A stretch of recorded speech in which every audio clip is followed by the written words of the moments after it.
Hello students, in this video we are going to see our Thiruvalluvar University syllabus Foundation English for the second years BLE 30. You have 6 units in this paper. The first unit is prose. Let us start our class with the first unit, first prose, the right to public amnesia. And in this class, I first give you a brief Tamil explanation and then explain in English. So kindly listen the class with keen observation, students.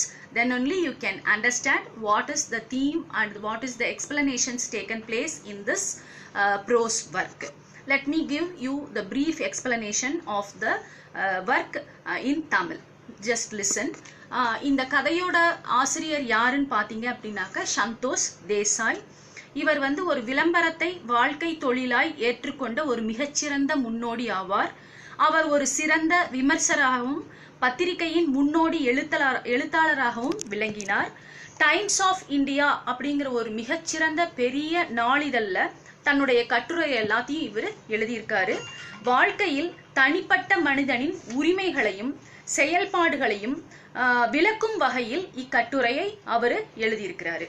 And also இணையதளத்தினுடைய பங்கு, இன்டர்நெட்டினுடைய பங்கு நம் வாழ்க்கையில எப்படி இருக்கிறது அப்படிங்கிறதையும், பொது நினைவு திறன்களின் இயல்புகள் என்னென்னங்கிறதையும், இணையதளத்தின் முழுமையான அன்பளிப்பு மனித வாழ்க்கைக்கு என்ன என்பதையும், ஆற்றல் மிக்க செயலியாக இணையதளம் எவ்வாறு விளங்குகிறது என்பதையும், மறதியின் உரிமை என்ன, ஒரு மனிதன் தன்னைத்தானே எப்படி மறந்துடுறான், அடுத்தவங்களோட விஷயத்தையும் எப்படி மறந்துடுறாங்கிறதையும் இந்த லெசன்ல அவரு சொல்லியிருக்காரு.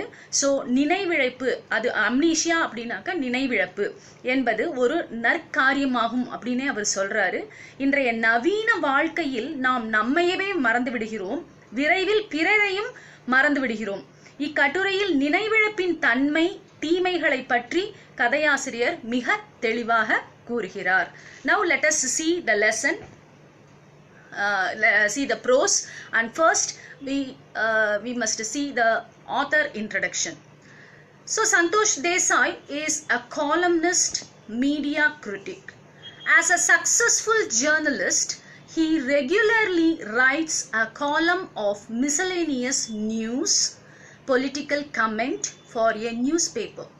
He knows something of everything and in a way everything of something. He has some knowledge of law, religion, war, science, business, politics, economics, etc. He is a voracious reader of newspapers, journals, periodicals, etc.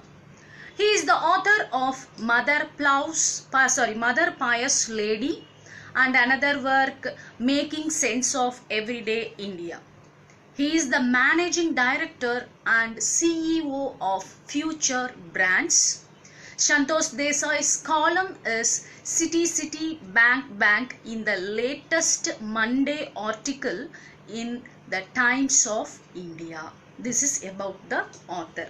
Next, let us see about the lesson.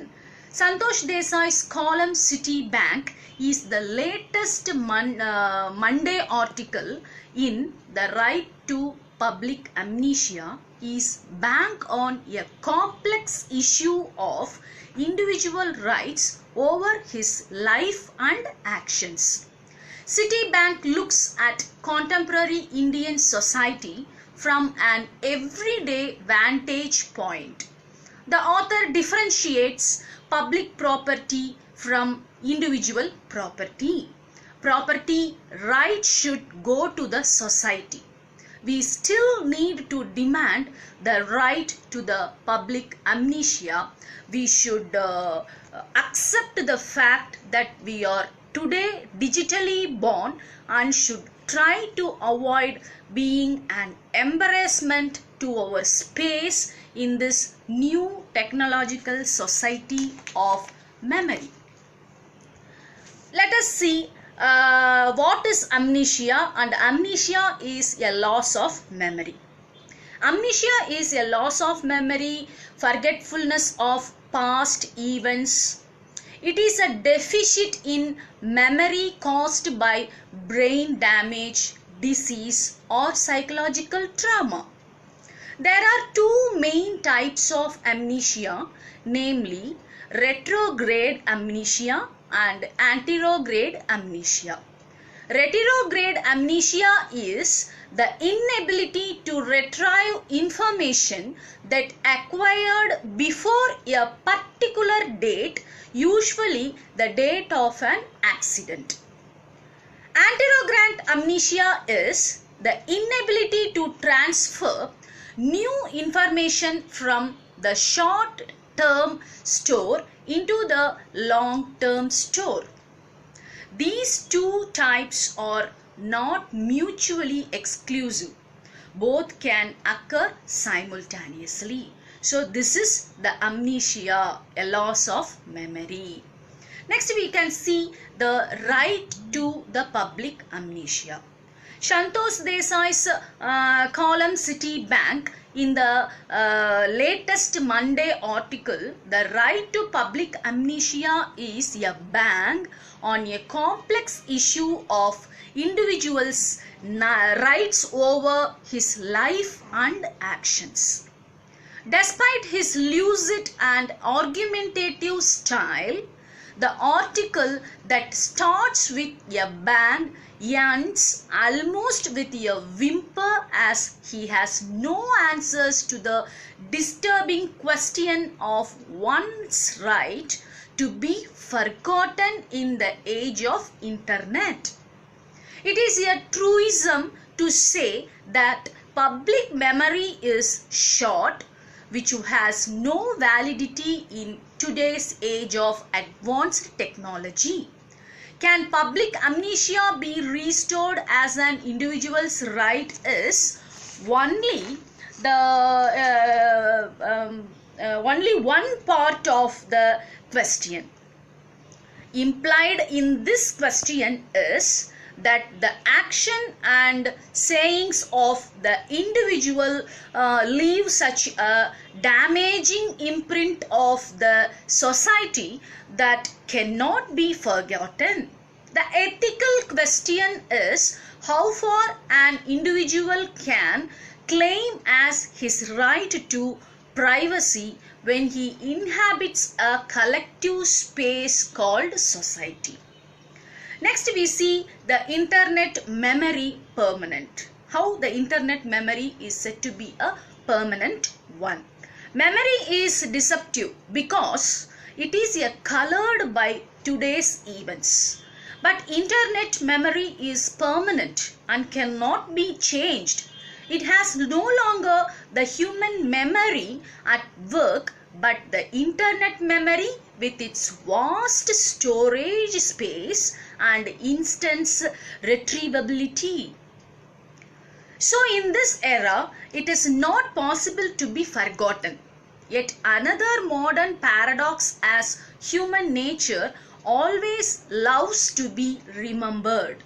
The modern technology puts the onus on us to act and say that leaves a lasting memory and feel a good imprint on the society that we live in. We are today digitally born. How? Yes, this is the latest matter in this society. Instead of asking for a revival of public amnesia, we should accept the fact that we are today digitally born. We should try to avoid being an embarrassment to our space in this new technological society of memory. The right to be forgotten is not the final answer. It is merely the doorway to a much bigger set of questions. Now let us see what is a right. What is meant by right? What are all the rights? A right is a claim of an individual recognized by the society and the state. That is right. A proper definition of the term right has three ingredients. What are the three ingredients? What is said to be the right? The first one is, it is a claim of the individual. The second one is, the individual should receive recognition by the community. And the final one is we come to the point of political recognition. So this is right. So what is right? It's the claim of the individual. The individual should receive recognition by the community. And we come to the point of political recognition. So this is right. Okay. Next we see about the property rights. Property rights is a private affair. Here it implies a right of the person to exclude others from its control or engagement. Property that both the individual and the social sides. Property rights are theoretical, socially enforced constructs in economics for determining how a resource or economic good is used and owned. Resources can be owned by individuals, associations or governments. Property rights can be viewed as an attribute of an economic good.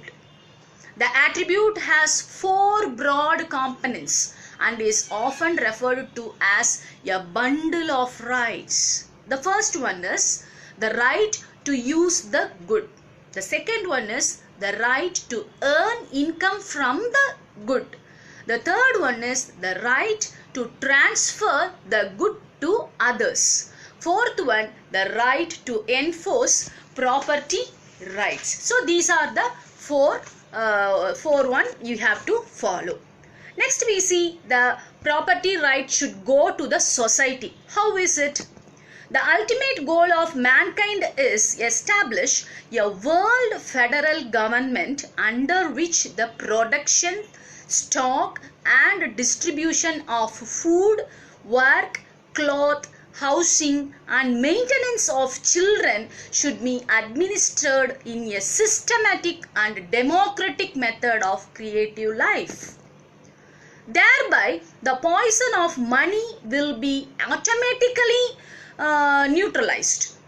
There will be no need of thinking of grabbing money from others from one's own survival.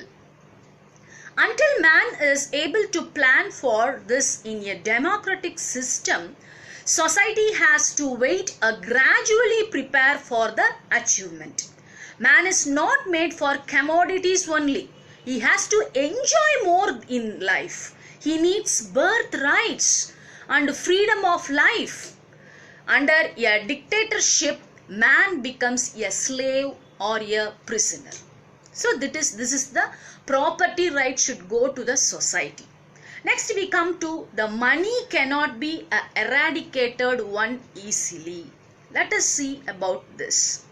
We must give more importance for labor, limiting the respect for money as it is only a token for labor.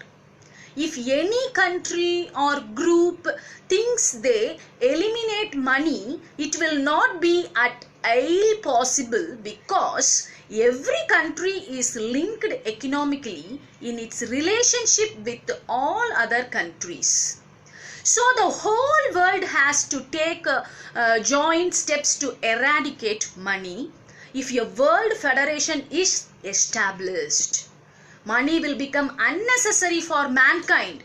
Labor and supply of commodities can be linked to lead a peaceful life with prosperity for all. Let us see the individual property and its evil effect. The principle of individual property right was founded on a logical basis. However, later, inevitably, money entered the life of man by the force and value placed on money by aggressors and unjust people. The same money turned into a ghost to haunt and disturb mankind. Now experience has shown that all people are obviously disturbed by money. Rich as well as poor people are disturbed either by overflow or poverty. Money has become a penetrative, sharp instrument to torture the hearts and minds of everyone in the society. Deep thought on it will enable mankind to find a right solution in the right time. Leaders of society should not ignore this problem in their service of planning for peace for mankind. Let us see the public property. Next we can see the public property.